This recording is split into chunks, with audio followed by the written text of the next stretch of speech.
5, 4, 3, 2, 1, 0, ignition, liftoff. Guess what? We're only days away from the Abilities Expo Los Angeles, and I am so excited. Are you? It's going to be the biggest, baddest Abilities Expo that you have ever seen. Now you may say, Paul, I've never been to Abilities Expo. Well, you're in for a treat. You're in for, just a good old time, a golly-whopping good time. Boy, I'm showing my age. Well, who am I? I'm Paul Amadeus Lane. I am one of the ambassadors for the Abilities Expo, and it is my honor to have you tune into this edition of the show. What we're going to talk about on this edition of the Ability Zone, we're going to be joined by another exhibitor that's going to be there that I'm sure you want to stop by and check out some of their products that they have there for the disabled community. Also, my job is to let you know what you're in store for during these 3 days of excitement. You're going to be hearing some great workshops, medical workshops. PlayStation is going to be there. Some actors are going to be there. Micah Fowler from Speechless is going to be there. Zach Anner is going to be there. It's going to be amazing, and other celebrities are going to be there as well, too. See, the reason why I want to tell you, because I know you don't be paying attention to those emails that we send out. Kev does a great job of sending out these emails, but you probably don't even look at them and glancing at them. But check out the emails that we have been sending to you about the Abilities Expo. It has a cool link on there and how to register, and talks about all the great fun we're going to have here shortly at the Abilities Expo Los Angeles. What I wanted to do, I want you to check this out right here. Look at this.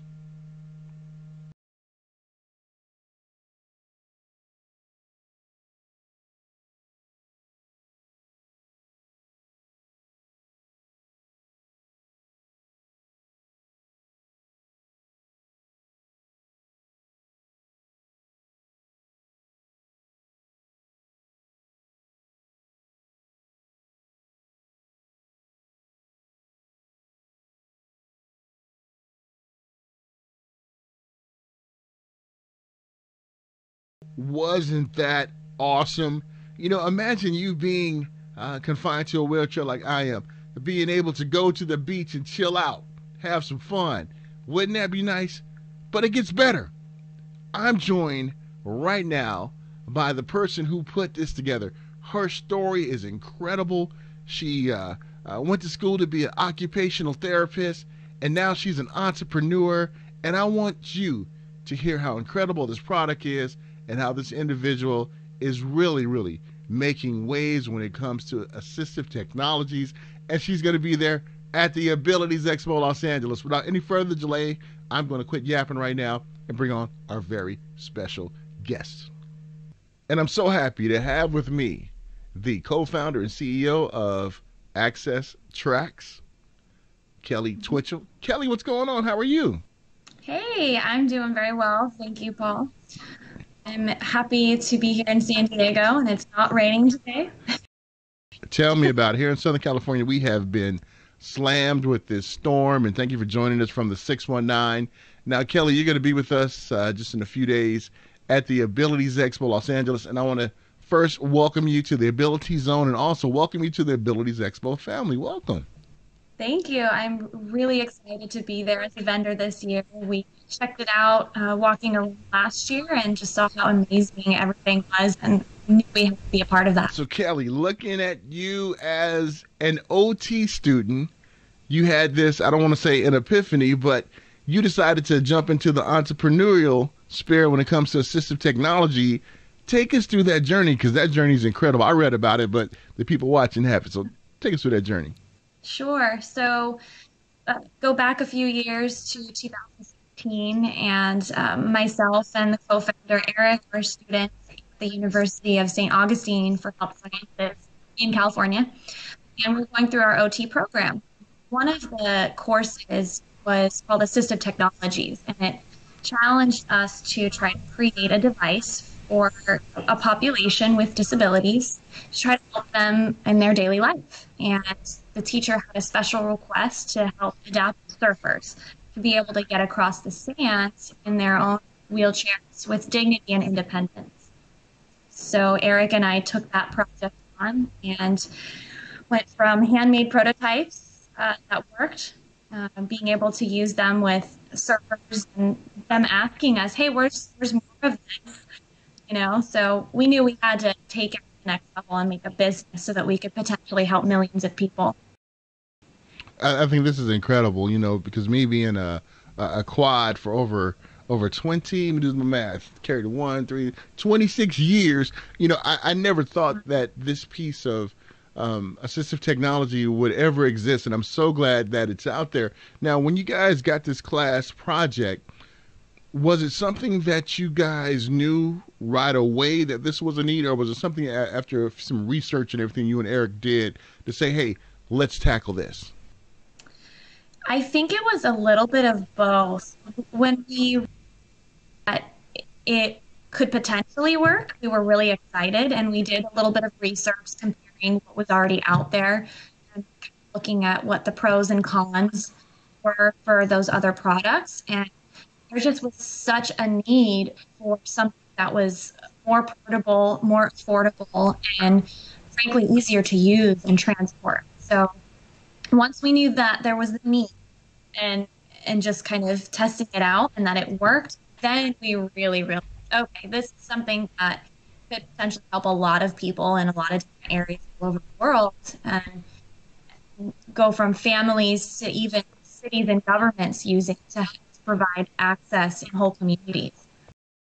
And Kelly, you brought up a very good point when you were explaining that, and that was making things that are affordable. And that's one thing in this realm of assistive technology. Things can be pretty pricey, and if you are part of the disabled community like myself, more than likely you are on some type of aid. Few of us out there work and get our hustle on that way, but for the majority, it's either they're on aid or their parents are supporting. And talk about how important it was to have something affordable, because we can look at some of the devices out there. They're great, but a lot of us can't afford it. So talk about just how that was so important as a core value of putting this together. Right. Just coming from the occupational therapy standpoint, we realized that, you can't just look at a person as a customer. You have to look at them as a whole human, right? And understand what other factors come into play.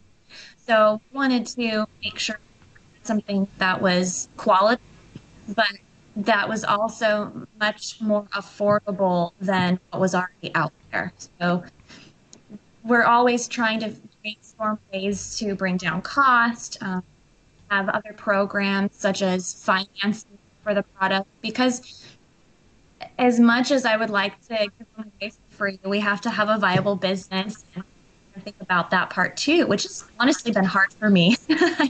We volunteer a lot, and always wanting to be, the OT in me wanting to really help, and it's been a journey trying to navigate that process. But I'm confident that for any person or family that we can work together to try to find a solution to where it works within their system, their budget, and their life.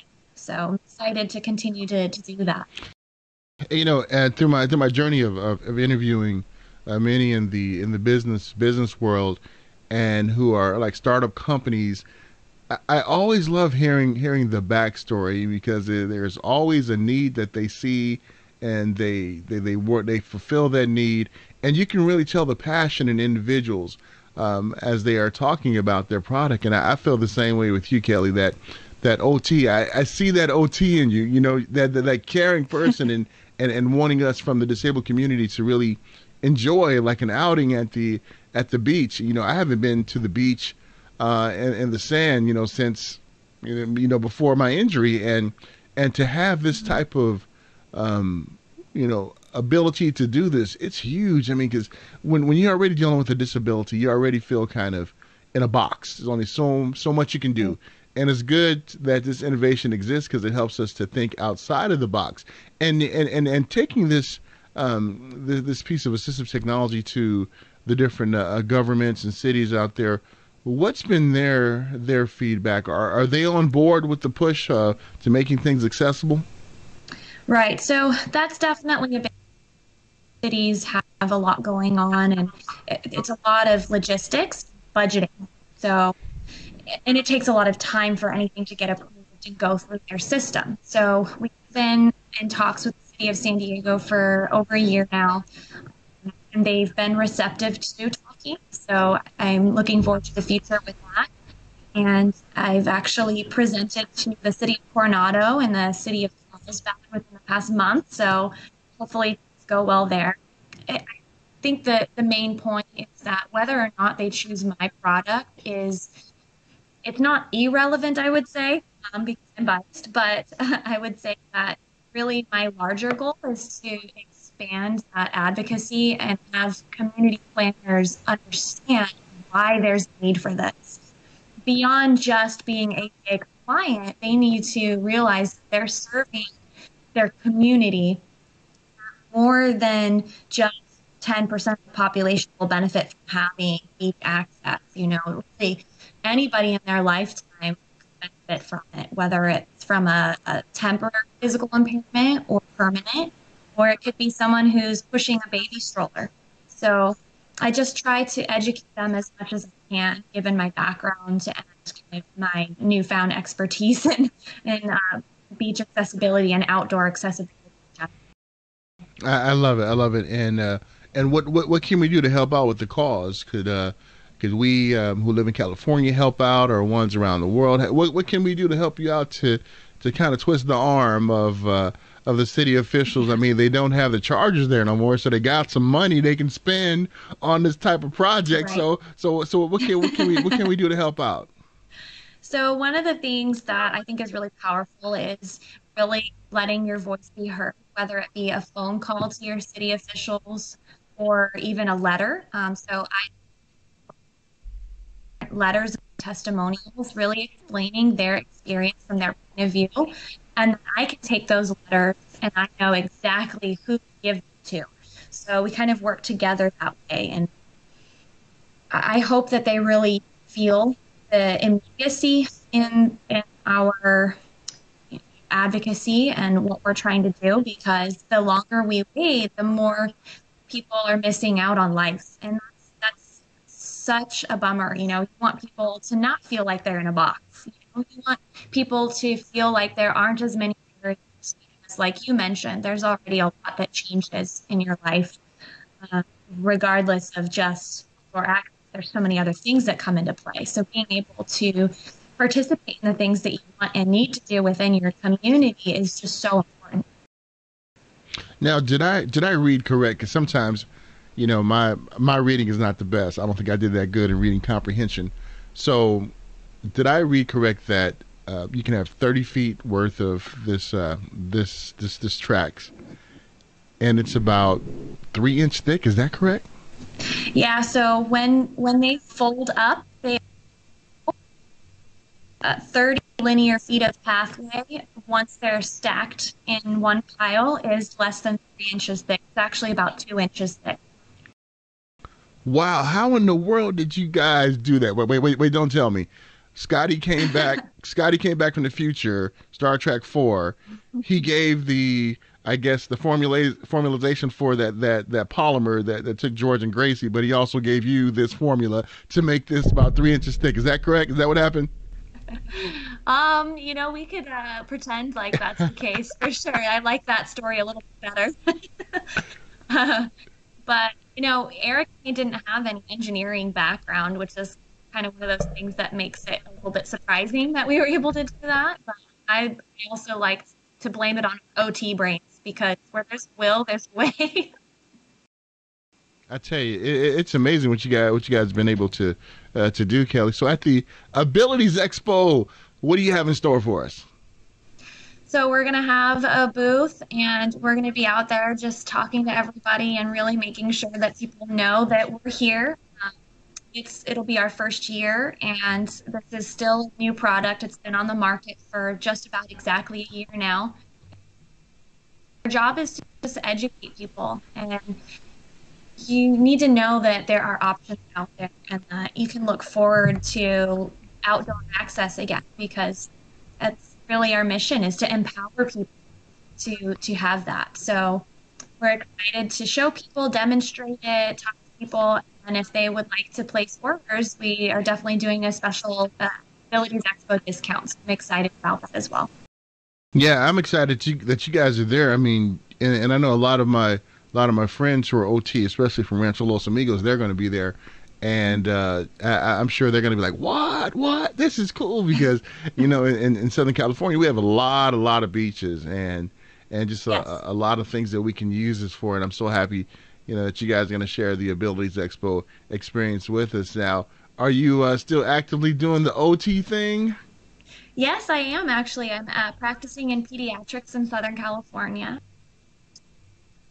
So I work with from the little guys from kindergarten all the way to high school. Keeps me on. That is so cool. So, what made you want to get into the OT field?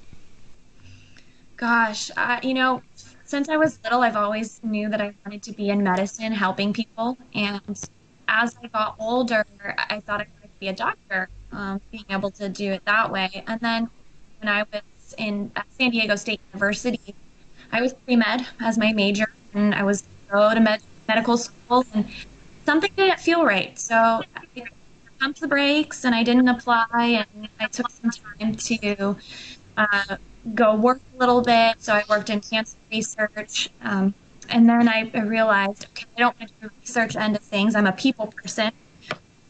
And I found OT again. The first time was when I was 15 and my mom actually suffered a major stroke. So I saw how well that helped her recover and bring her hope.